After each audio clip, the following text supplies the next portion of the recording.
Баршаңызға қайырлы күн. Бүгін мен сіздермен пахлаваның рецептісімен бөлісетін боламын.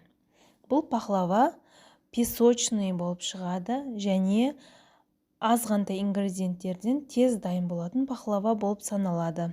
Егер видео сіздерге ұнаса, лайк басып, комментарий қалдыруды ұмытпаңыздар. Видеоны соңына дейін қараңыздар. Ең алдымен ұнды, електен өткізілген ұнды салып аламыз.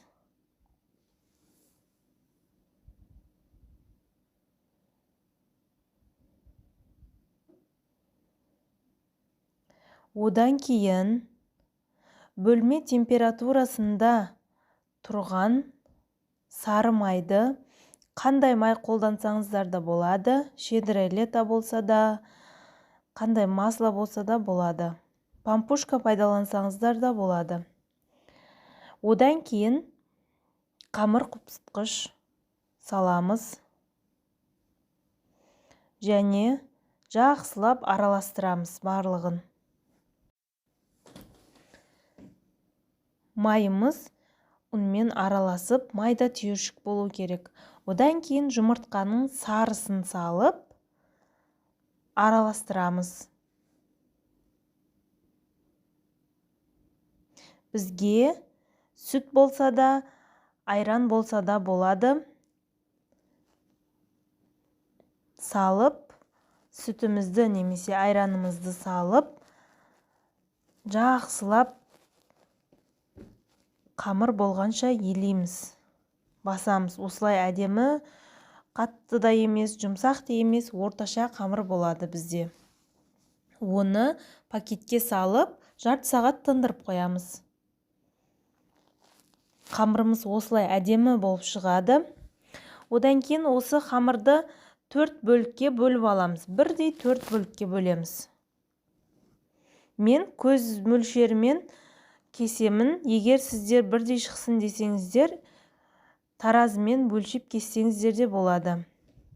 Осылай домалақты пакетке салып тындырып қоямыз.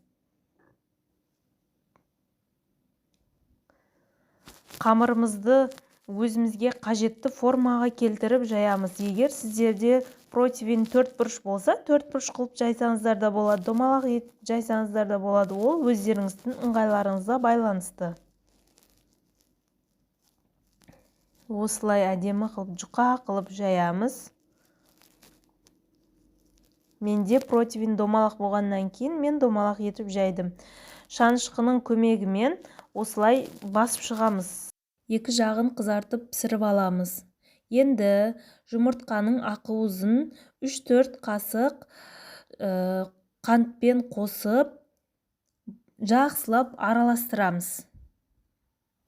Қою болып, аппақ болып, масса болғанға дейін жақсылап араластырамыз осылай.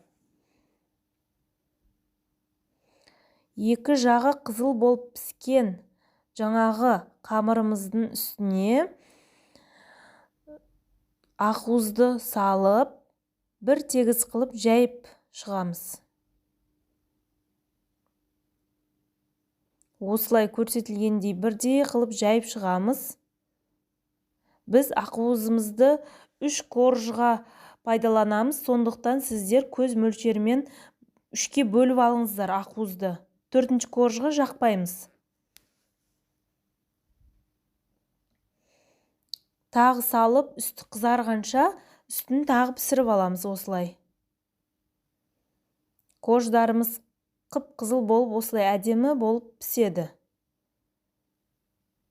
Осылайша қалған бөлшектерді де пісіріп аламыз. 3 коржға ақуызымызды жағамыз, ал 4-шісі ол ең үстіне қойылатын корж, оған ақуызды жақпаймыз. Міне көрсетілгенде осылай 3-еуінде ақуызы бар, біреуінде ақуызы жоқ. Енді кремін дайындаймыз. Бөлме температурасында жұмсақ болып тұрған майымызды салып, өзін жақсылап миксермен араластырып аламыз.